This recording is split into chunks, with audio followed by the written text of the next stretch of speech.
Hello, hello, hello. It's showtime today. What time is it today? It's 11:30. It's time for coffee and conversations with Melissa. Welcome to My Coffee Connect.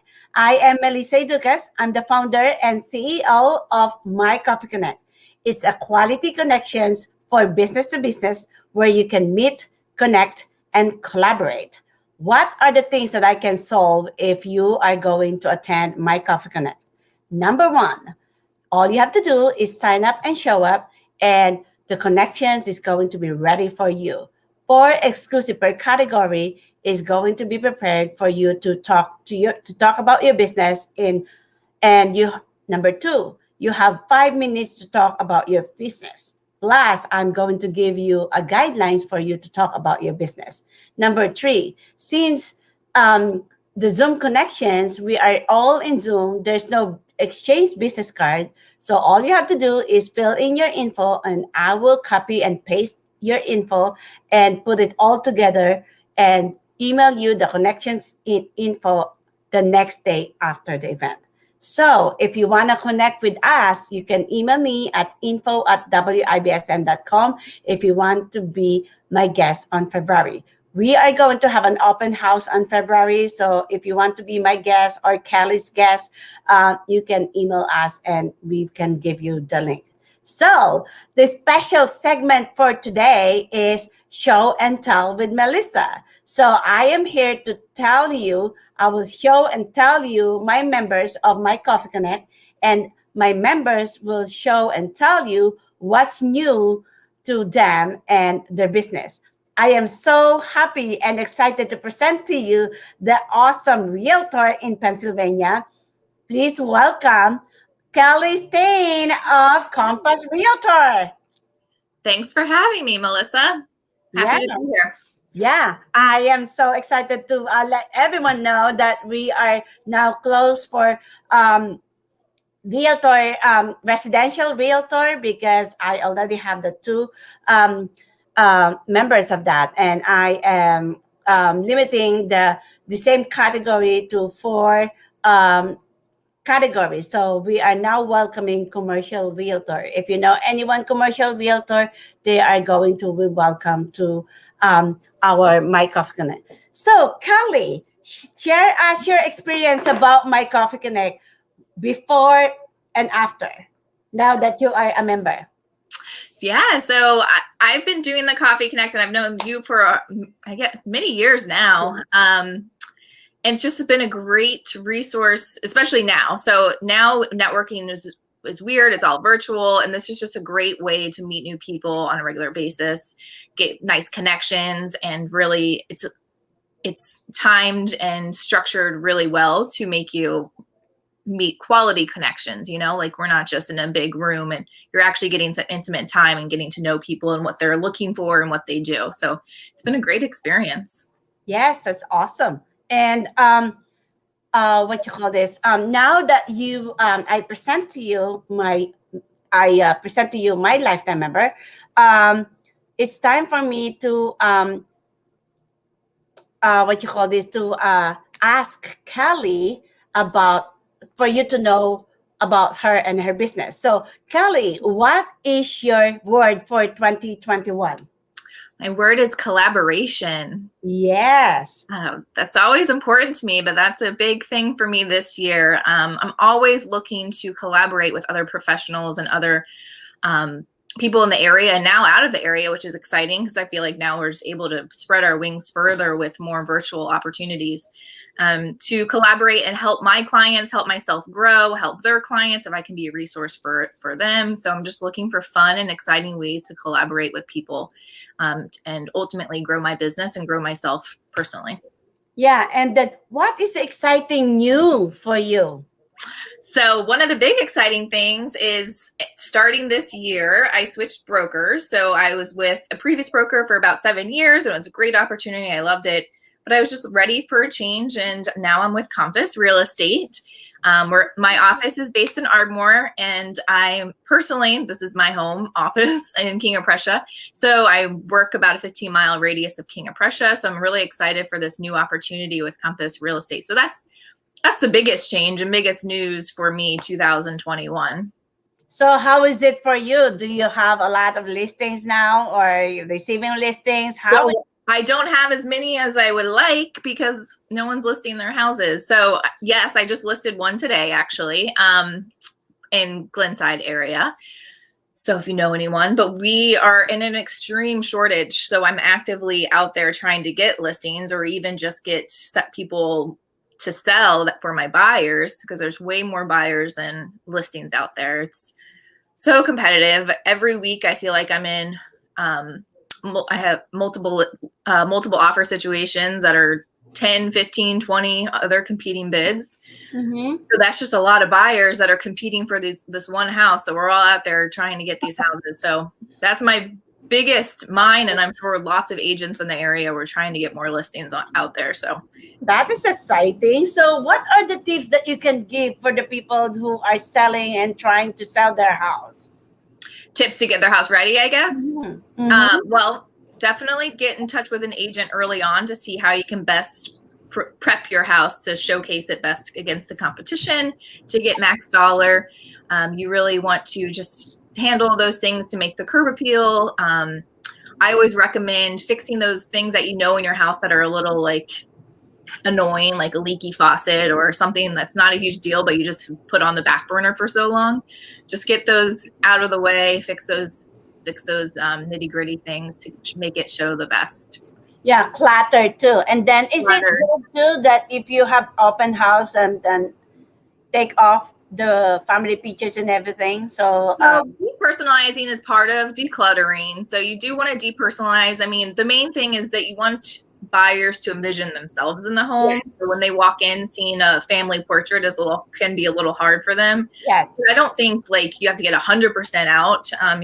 You're still living in your home, but it's best to depersonalize, declutter the best. I always say you're moving, so might as well start packing whatever you yeah, need, start packing it up, or you're moving too. And if you don't need it, get rid of it now. Purge, donate, try to sell it.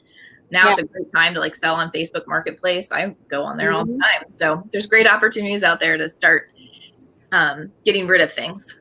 So tell me, is it better to stage the house? Is like or just So yeah, so that's part of prep. So you don't necessarily need to hire a stager and do that, but it definitely help. There is statistics showing that staged homes do help, but it's more of depersonalizing, decluttering, painting, doing those things that you can necessarily like prep the house. So you're staging, but you're not hiring a staging company, but you are making it look presentable and to the best yeah. possible.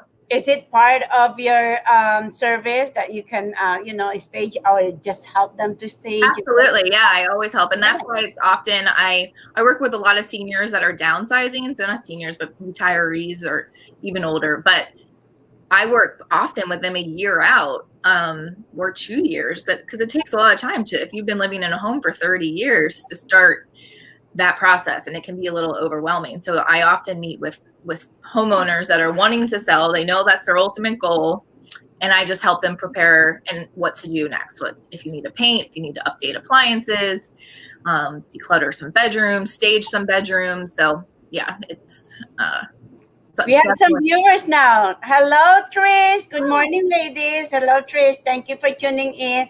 Happy Friday. Yes, happy Friday. And also happy birthday to Kelly. I forgot to ask. Happy birthday to you. It's an Thank awesome. you. Yeah, it's an awesome to do the scheduling today. It's your birthday. So how is your birthday today? Oh, it's good. I got breakfast made for me by my husband, my girls. I have a 3 and 1 year old. They told me happy birthday. Well, not the 1 year old. Slept in a little bit. It's been good. Okay, that's good. My son is like 7, so. Oh, it says, "Oh, happy birthday, Trish." Thank you. So what is your edge about? What is your edge from the other realtor? So I would say one of the most things that I get feedback from my clients is that I am not pushy, and I listen to them to my clients' goals. Their goals are my ultimate goals, and I work hard and diligently and to make sure that I make that happen for them. Mm-hmm. One of the other things is I do, like I said, the staging help and just building those long-term relationships. So I feel like it's more of it's not a transaction to me so much. It's building that relationship. And most of my clients, I have repeat clients and long-term relationships with. Yeah. So that's one. Then how long have you been doing this as a realtor? I think this is your first job, and then you continue, right? So yeah, kind of. So here's my background. So I graduated college. I always knew I wanted to be, not always, but since like high school, I knew I wanted to be in real estate, whether that was interior design or something to that effect. Went to college, got out of college, and my first job was title insurance. So I was an escrow agent. I handled the closings for people, which was fun. And it was a really good background of like transaction. I learned a lot of language about real estate.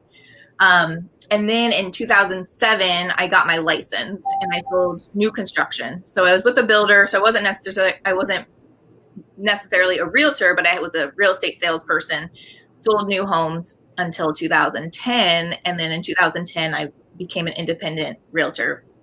So I've been selling since 2007. I've been a realtor since 2010. Wow. And who is your ideal client? I like to help everyone. So most of my clients are move up. So people that are selling and buying simultaneously, but I do probably over 50% of my business is first time buyers. And I love first time buyers. That's like a big part of my business and what I really love doing.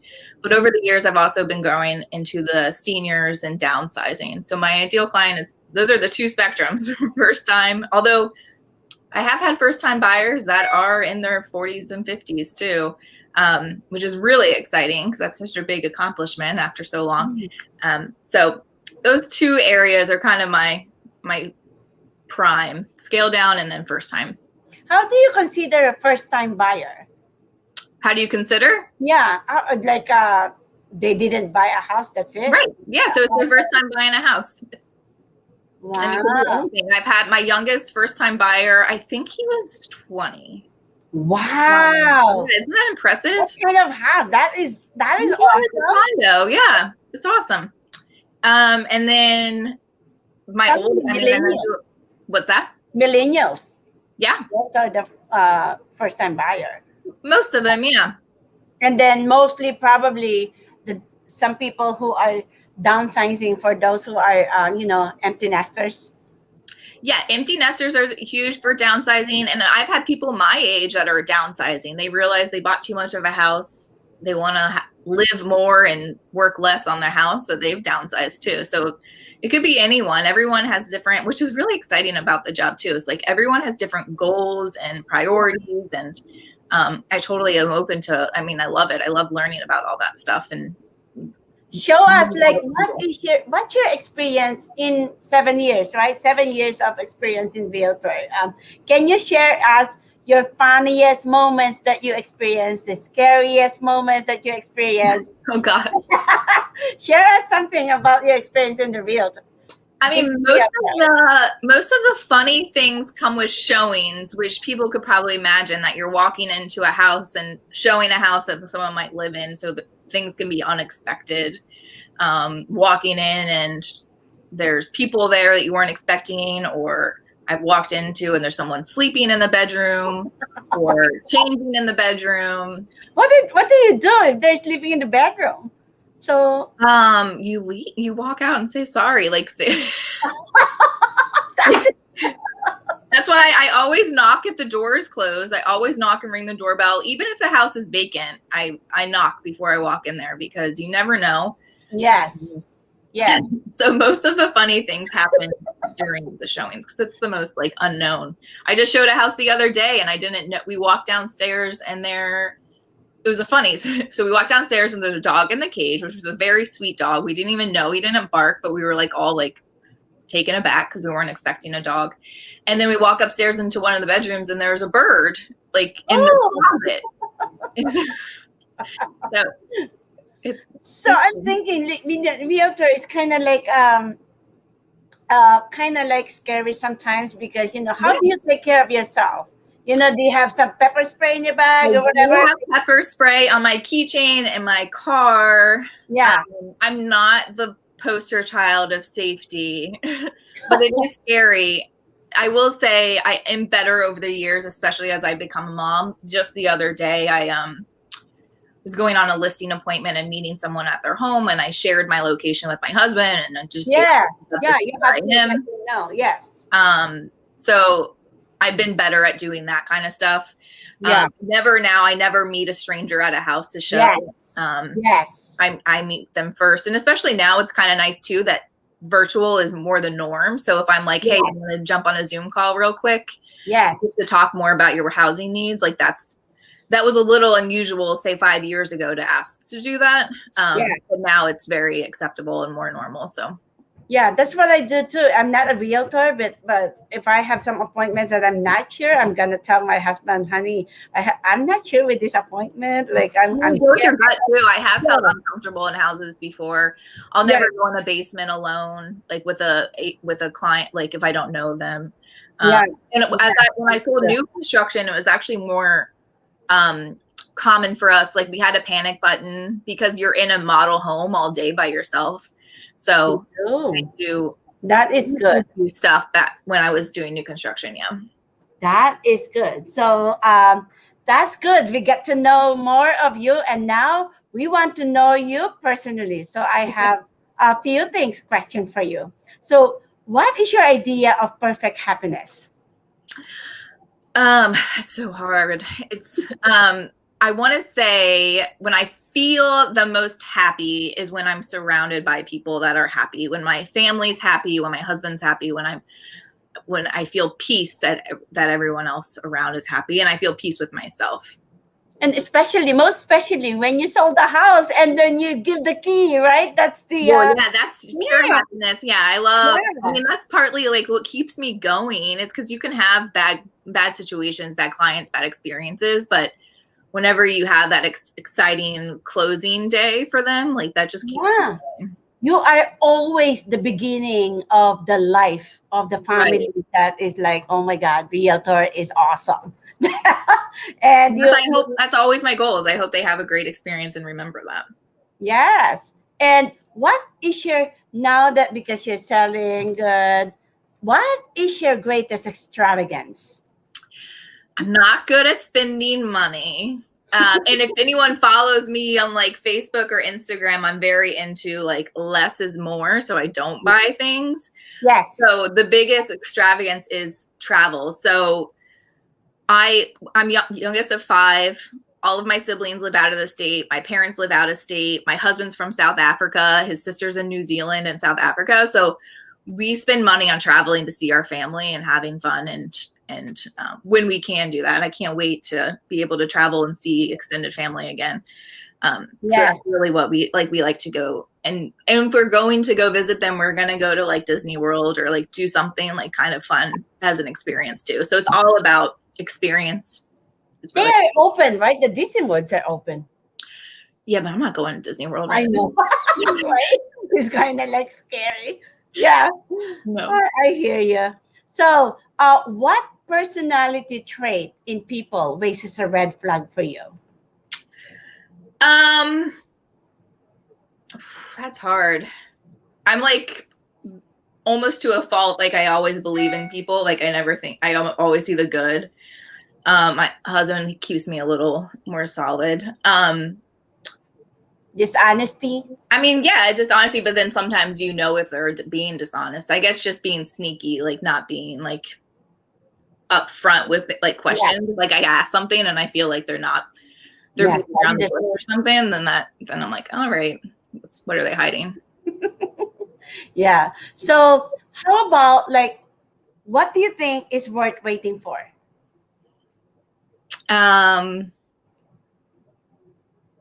The perfect house. Yes. That's what I'm telling my clients right now, like the buyers, like it's definitely worth it in the long run. They might lose out on some bids, but I mean, I've been doing this over 10 years. I know that everything works out in the long run. Yeah. With the house hunt. for Mm-hmm. sure. Love is worth waiting for. Children. Yes. Yeah. Yes. Yes, that is good. So, do you like the person you are becoming? I do. I do. I do I don't know. Does too. anyone say Yeah, no? getting to know you more, I Um, do too. I am proud of so I'm 37 today, and over the last months I've like been reflecting on life, and I don't know, I think the pandemic and everything is just making everyone thinking a little bit more and like valuing their loved ones more. And Mhm. I do I do I do feel good about who I am, where I'm going, what I've done. I'm definitely not the same person I was completely 10 years ago or 12 years ago. And I think that's a good thing. It's good to change and evolve and become better. And I do like who I am.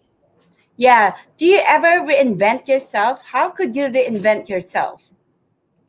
I don't think I'm creative enough to reinvent. I mean, whenever I think of reinvention, I think of Madonna, who like I absolutely love. I'm There's not a person reinventing that my says clothes that. like that. I will say I probably, people that have known me for a long time would say I've probably kind of reinvented myself when I went vegan. So I am vegan about 6 years ago. So my my lifestyle has changed. I I don't eat animal products, but I don't consume, I don't have anything in my home that's animal products. Mhm. So Even your husband? How's your no, husband? my husband, he's not vegan, unfortunately, but he's good. He is good and he eats what I make him and stuff like that, but he's not.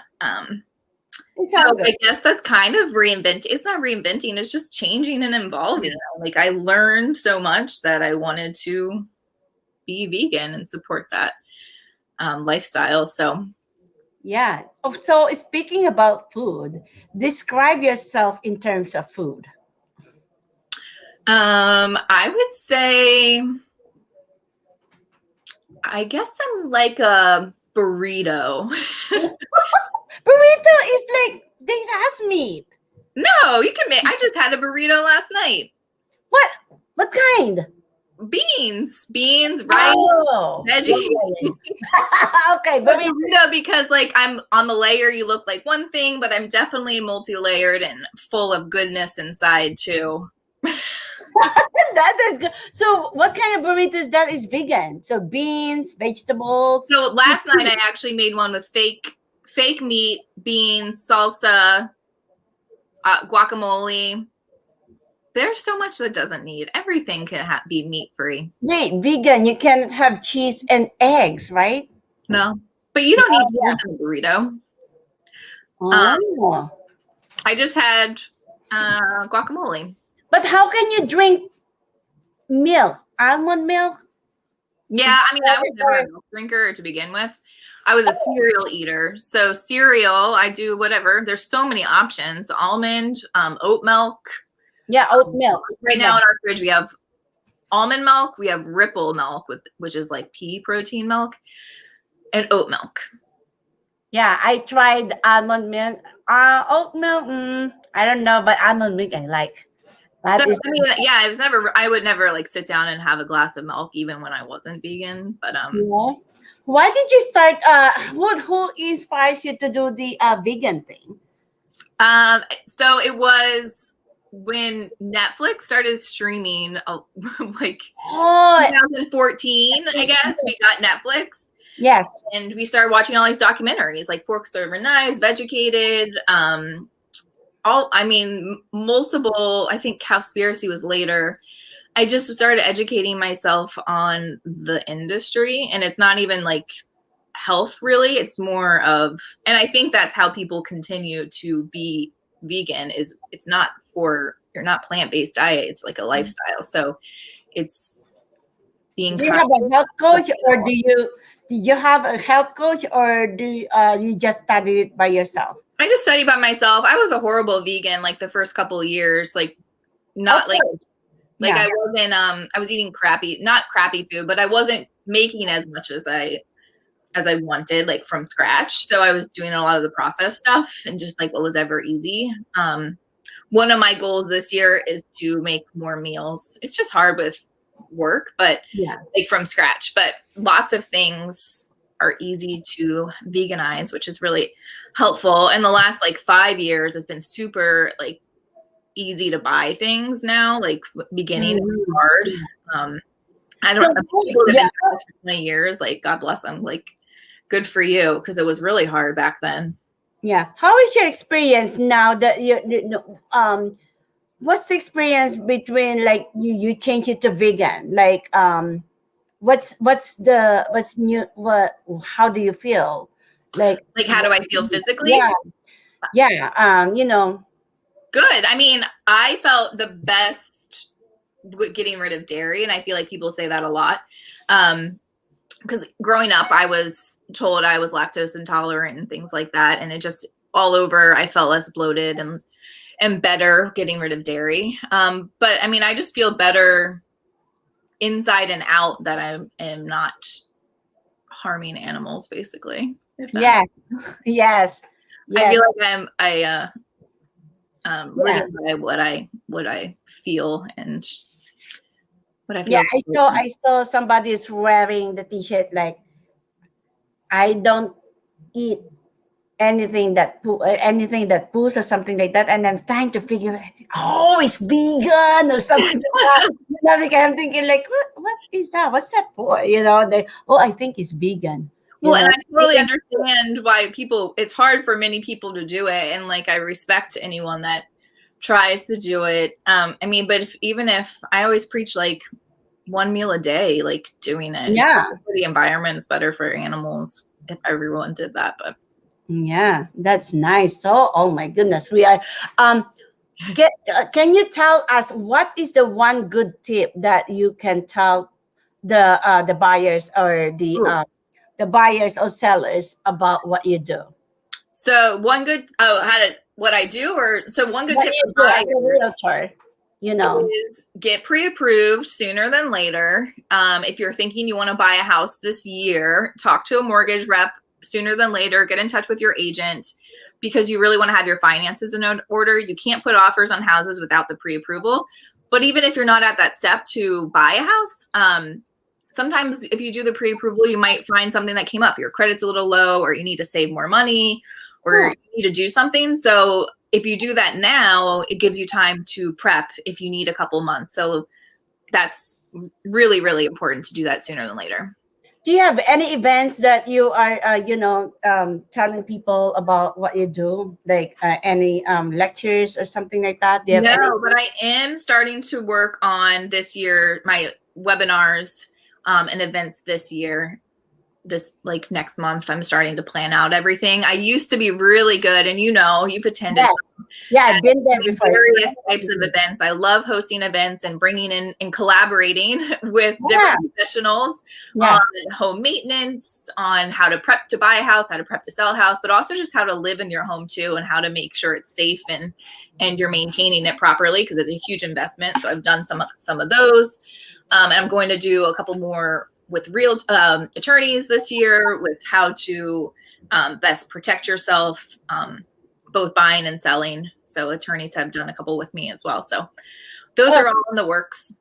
Since you are going to do that, so tell the people who do you want to collaborate with the things that you want to do? I'd love to collaborate with financial planners to help with people planning on retirement, and also to buy a house, like financial planning, contractors all over the place. So I love any kind of contractor that's willing to be a part of one of these events. I don't know. Fashion, probably designer. Interior designer, stagers. Those are really helpful. Downsizers. I have a couple that I know, but I'd love to meet more of people that are helping them downsize, moving companies, that kind of stuff. Anyone that's in the home.